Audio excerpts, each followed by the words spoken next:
C'est la dernière fois que je me branche sur un match d'Arsenal. Je pense qu'on a là la pire équipe du monde. Parce que il y avait une époque où l'Atlético Madrid, il proposait un football qui dépassait l'entendement. C'est-à-dire que c'était tellement haram que je pense que même toutes les religions, elles étaient unanimes sur ça, même les athées. Mais là, le football américain que Arsenal est en train de me proposer, c'est n'importe quoi. En fait, ils en sont arrivés à un point, les supporters d'Arsenal, où un corner est célébré comme un penalty. Et sur le corner, chaque détail compte, hein. Ça avance le ballon à la mort. En fait, il faut que le ballon soit vraiment avancé. Il faut que dans la surface, même le gardien il soit pris au marquage par deux personnes, alors que c'est un corner offensif. Et c'est n'importe quoi. Moi, je comprends pourquoi ils ont autant de hops. Après, au point où ils en sont, ils ont tellement galéré à gagner la première ligue que s'ils peuvent la gagner comme ça, ils vont aller au bout. Tout le monde va pleurer, tout le monde va péter un cap sur eux, mais ils vont aller au bout. En tout cas, le football américain qu'ils viennent de me proposer, les gars, je crois que c'est la dernière fois que je me branche sur un match d'Arsenal. Sauf s'ils affrontent mon équipe en demi-finale de la Ligue des Champions. Oh yeah! C'était Jorginho do Parce qu'Arsenal Brasil. ont joué en première ligue cette saison. C'est pas non plus le nombre de points qui leur manque pour être sûr d'être champion d'Angleterre. C'est le nombre de buts qu'ils ont inscrits sur corner depuis le début de la saison. 24 buts sur corner. C'est une dinguerie. Un attaquant qui finit sa saison à 24 buts, c'est une grosse saison. Eux, ils ont mis 24 buts sur corner. Et on parle que des corners. Si on ajoute les coups francs, le nombre de buts sur coup de pied arrêté, c'est terrifiant. Après, il y en a qui s'étonnent qu'on les appelle corner FC au bout d'un moment. En même temps, j'ai capté, Rosenior, il doit des sous à Arteta. En fait, à chaque fois qu'il perd quand il est sur le banc de Chelsea, c'est Arsenal, c'est le Arsenal d'Arteta. C'est une dinguerie, ce mec-là, il peut gagner tous ses matchs. Il va arriver contre le Arsenal d'Arteta, il va perdre, forcément. Je pense qu'il lui doit des sous, c'est obligé. Cependant, malgré cette belle victoire des Gunners, je reste fermé sur mes positions. Manchester City seront champions d'Angleterre. Là, Arsenal, ils ont 5 points d'avance avec un match d'avance, ce qui veut dire que City, techniquement, peuvent revenir à 2 points. Et il reste un affrontement Manchester City-Arsenal. Et là, à ce moment-là, le caca culotte que vont pondre Arsenal, il va falloir être présent. Maintenant, voilà, aujourd'hui, belle victoire. Encore une fois, le corner FC se sublime avec 2 buts sur corner. Et au bout d'un moment, c'est bien, on peut en rigoler, mais c'est trop fort.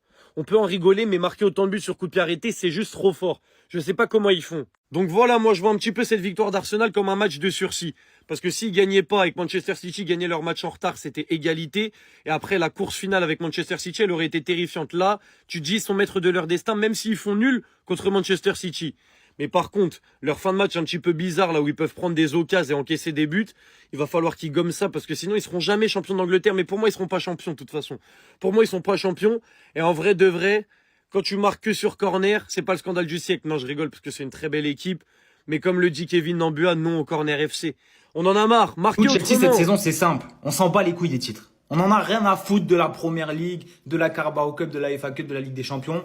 On s'en branle. On s'en tape de ça. Nous, le seul truc qu'on veut et le seul but de ces putains de joueurs, c'est de péter le record de carton rouge en une saison. Parce que là, les gars, putain, mais quand est-ce qu'on va finir un match à 11? On demande même pas des victoires maintenant. On demande de finir des matchs à 11. Pedro Neto, qui prend un carton rouge, mais il est complètement con, frère. Complètement con. On a des saboteurs dans l'équipe. Ils aiment se saboter, wesh. Le premier jeune, il se le prend parce qu'il se plaint. Derrière, il sait qu'il a un carton jaune, il va faire un tac de merde sur Martinelli. C'est incompréhensible. Et après, voilà. Si on fait le bilan cette saison de Chelsea, Delap a pas pris un rouge. Maresca avait même pris un rouge. Bon, il est plus là. Joao Pedro a pris un rouge. Gusto a pris un rouge. Sanchez a pris un rouge. Chalobah, Caicedo, Cucurella, Fofana, Neto. On va bientôt pouvoir aligner un 11 de carton rouge. On se rapproche petit à petit du plus gros record de carton rouge en une saison. C'est du jamais vu cette équipe. C'est quoi leur problème? Je sais pas. Mais au bout d'un moment, les gars, c'est plus possible. C'est-à-dire qu'on n'est pas fort. Si on prend des rouges tout le temps, mais c'est impossible. Impossible de gagner. Ça continue, ça continue, ça continue. Et c'est jamais les mêmes. Jamais les mêmes. Là, c'est Neto. Semaine prochaine, ça sera qui? Ça sera Garnacho. Lui qui va le remplacer, il va jouer Garnacho. Et tous les joueurs, ils vont y passer, hein. C'est sûr. Par contre, j'espère que ce soir, votre télé, elle était allumée. Et que vous avez bien vu le match qu'il a fait. Et que vous allez tout de suite arrêter de le mettre dans des débats de merde et de le comparer à n'importe qui. C'est pas votre pote. C'est pas votre collègue. Arrêtez de me le mettre avec d'autres latéraux. Non. Le meilleur latéral droit du monde, c'est lui, les gars. C'est lui. Arrêtez avec vos trucs, je sais pas quoi. Non. Sans blessure, c'est lui le meilleur. Ça fait longtemps, on le sait. C'est vous, vous voulez la face. Vous voulez le comparer à je sais pas qui. Stop. Faut arrêter les âneries, faut arrêter les conneries. C'est le meilleur latéral droit du monde. Et il n'y a même pas de débat, il n'y a même pas de concurrence. Il est trop fort. Encore une fois, aujourd'hui, est-ce que vous avez vu? Est-ce que vous regardez les matchs au moins? C'est ça le problème. Est-ce que vous parlez, vous ouvrez votre bouche à chaque fois, vous le mettez... Vous regardez pas les matchs. Vous comprenez pas c'est qui ce mec. Ce gars est trop fort au football. C'est tout. Il n'y a même pas besoin de parler plus longtemps. C'est trop. Les blessures, ils nous ont privés de ce gars pendant je sais pas combien de temps. Là, maintenant, il est de retour depuis un an. Il se blesse Salah, plus. 33-34 ans, ailier droit. Le football l'a un peu lâché, les jambes sont fatiguées. C'est déjà cette saison, c'est 6 passes D, c'est 4 buts, c'est qu'un penalty. Il est parti à la CAN. Saka, c'est 8 GA cette année en première ligue. C'est un penalty aussi. Et c'est moins de passes D que Salah. On fait comment? Aujourd'hui encore, c'est insuffisant. Moi, je préfère un Ndiaye d'Everton qui joue à droite. Je préfère un Ndiaye. Je préfère un Bemo à United. Je préfère des mecs comme ça. C'est censé être le franchise player d'Arsenal, les gars. C'est le capitaine, mais les gars. C'est moi le fou. Après, les supporters d'Arsenal vont venir me dire, mais t'es trop dur, mais quand c'est Arsenal, t'es comme ça. Mais non. Mais les gars, soyez un peu honnêtes dans votre vie. On voit les mêmes matchs. Beaucoup de gens ont critiqué Grealish à City. Qu'est-ce qu'il fait de différent, lui? Il fixe. Je remets en retrait. Je fixe. Pied gauche, je centre. Les gars, c'est scolaire. Censé être le Saka, le mec d'Arsenal, le capitaine, l'ailier droit, le franchise player qui doit déclencher les trucs dans les gros matchs. Je ne vois rien de ça aujourd'hui. Un Jared Lato, je crois, 2006. La manger sans forcer, les gars. C'était même pas là aujourd'hui. Ok, il y a la victoire, c'est vrai, mais dans les grosses échéances. Contre City, est-ce que, voilà, si, contre City, il fait le taf, je me tairai à jamais. Mais je sais déjà, en fait. Donc bon, c'est insuffisant. Voilà, je suis désolé, mais c'est trop scolaire. On le répète, mais chaque gros match, on voit. Ça ne progresse pas, en fait. Donc bon, ciao. 16e corner de la saison. 16e fois qu'Arsenal marque sur corner. Aujourd'hui, ils en ont mis 2. Donc le 15e et le 16e. Le FC Corner a encore parlé. Le FC Corner encore... Voilà, le FC Corner était là ce soir. Ces mecs-là sont leaders de la Première Ligue. Ces mecs-là risquent de remporter la Première Ligue. Comment la seule tactique d'une équipe, c'est les corners. Je suis dégoûté par cette équipe, je suis dégoûté par le jeu. Je suis dégoûté, ça m'énerve qu'ils en aient mis 2 sur nous. Ça m'énerve. Gabriel, il est là, je sais pas. Gabriel, on sait tous que Gabriel, c'est l'âme fatale. On sait ça. On le sait tous. Mais c'est Reece James, on met sur Gabriel. Reece James, frère. Reece James. Moi, je vous dis, les gars, vous n'avez pas les coronets. Vous n'avez pas les coronets. Vous pouvez pas nous battre dans le jeu. Vous pouvez pas nous battre dans le jeu. Donc, vous êtes resté sur ça. Sur les coronets. C'est là seulement. Voilà. Après ça, quand t'as ce Robert Sanchez ce soir, j'ai cru ce match, c'était un prank. J'ai cru, Robert, c'était un prank, en fait. Déjà, les premières minutes, c'est sorti de balle. En fait, le mec, je sais pas s'il avait pour but de nous niquer aujourd'hui. Il voulait nous niquer, clairement. Sinon, il n'y a pas d'autre explication. Je comprends pas. C'est une blague. Sur le deuxième but, ouais, t'es fautif, tu dis on t'a pas touché, frère. Dites-vous, ces mecs-là vont remporter la PL. Voilà, ils sont pas loin de remporter la PL. 5 points sur City. Bon, je vous dis, pour ce, comment on dit ça, hein, pour cette course vers le titre, moi, je suis pour City. Je préfère 10 000 fois, 15 000 fois que City remporte. Vas-y, frère. Continuez à parler de corner. Continuez. Mais les corners, ça fait partie du football. Et ce qui m'énerve, moi, c'est qu'en parlant des corners, les gens résument Arsenal à une équipe de corners. Et ça, ce sont tout simplement des gens qui ne regardent pas les matchs, qui ne regardent pas le football proposé par Arsenal cette saison. Parce que je le dis et je le répète, pour moi, globalement sur cette saison, Arsenal est l'équipe qui propose sur le terrain le plus beau football, le plus beau des spectacles. Et qu'aujourd'hui on en vienne à ce que des gens résument cette équipe à une équipe de corner, ça montre à quel point les gens ne regardent pas le football. Bien sûr qu'ils marquent beaucoup de corners, et alors, ça fait partie du foot. Ce sont des tactiques qui sont travaillées à l'entraînement. Et quelle plus belle réussite de voir que les tactiques travaillées à l'entraînement marchent lors des rencontres.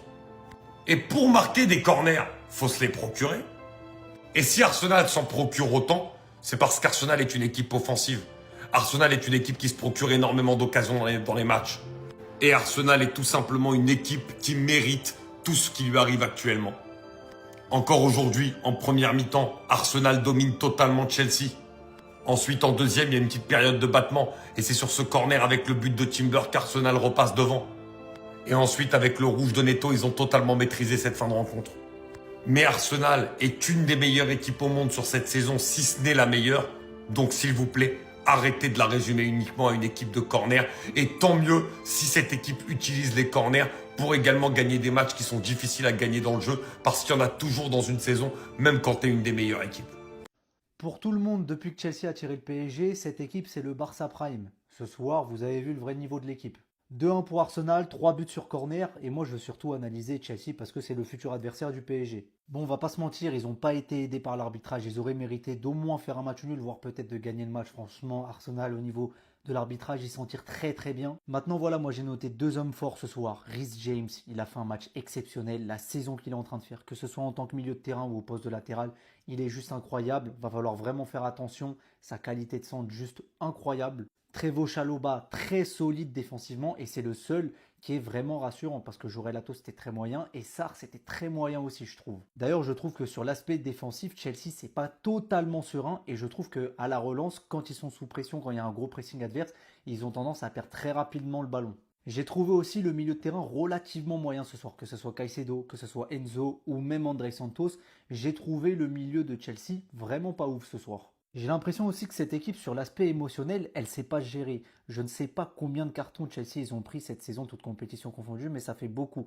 Ils en prennent encore un ce soir, c'est Pedro Neto qui le prend, et ils prennent quasiment des cartons rouges à tous les matchs. En tout cas, clairement, cette équipe de Chelsea, c'est pas l'équipe que certaines personnes veulent nous faire croire. Corner pour Arsenal, but pour Arsenal.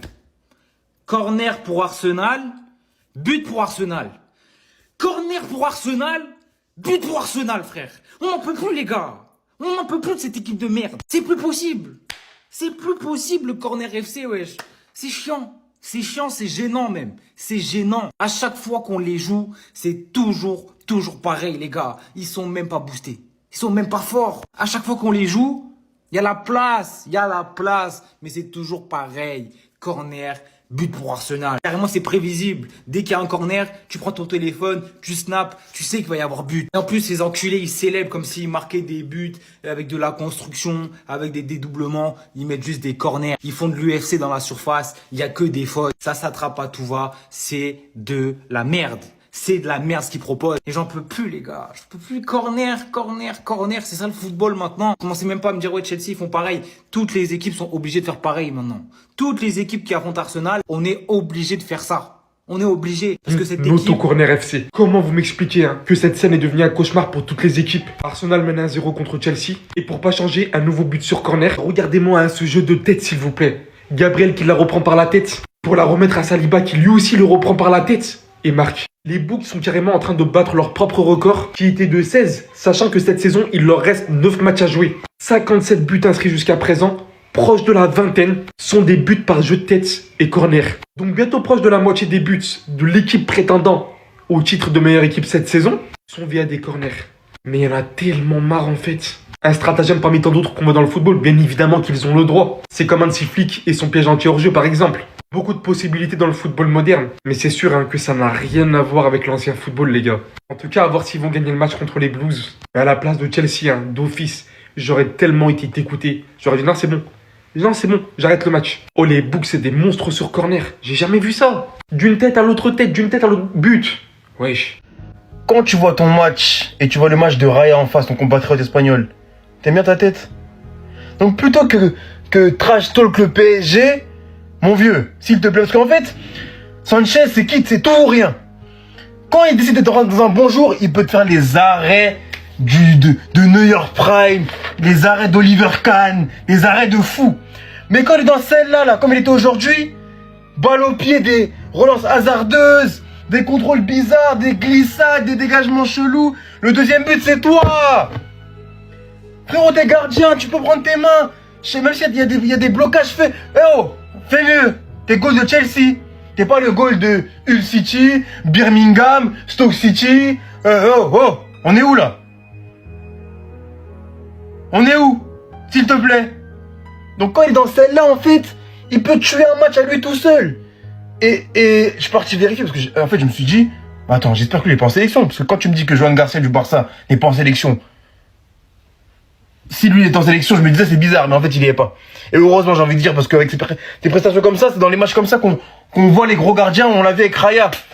Donc arrête de trash talk les gens, concentre-toi sur ton foot, sur ton football, sur ta cage, parce que là aujourd'hui la défaite, elle est un peu pour toi quand même.